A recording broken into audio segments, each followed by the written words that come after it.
En este vídeo se muestra el procedimiento experimental para realizar la destilación de un líquido desconocido y posterior determinación de su punto de ebullición.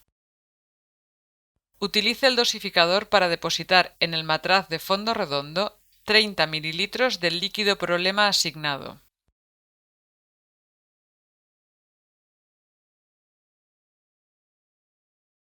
Añada 2 perlas de vidrio como germen de ebullición.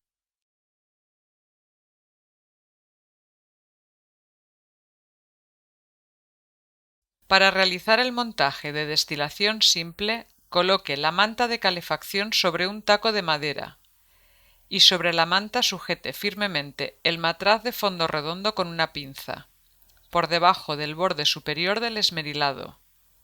Baje la pinza hasta que el matraz toque el fondo de la manta.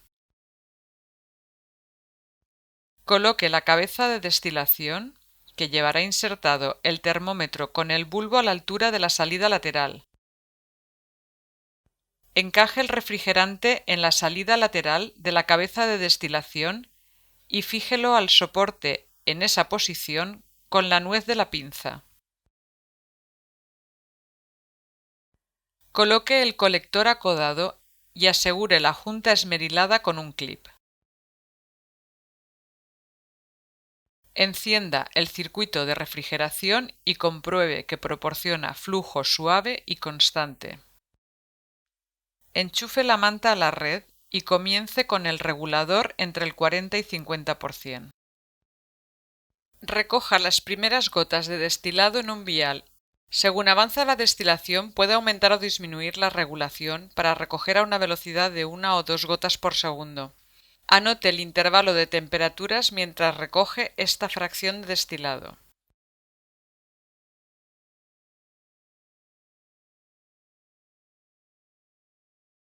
Cuando el termómetro se estabilice, cambie el vial por un frasco de vidrio de mayor volumen. Cuando quede poco volumen en el matraz de fondo redondo, desenchufe la manta y retire el taco.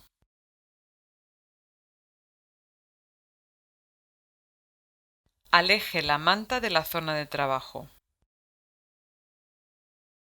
Recuerde tapar todos los recipientes para evitar evaporaciones.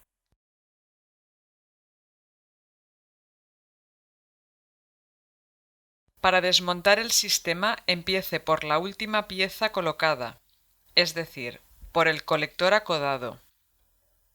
A continuación el refrigerante.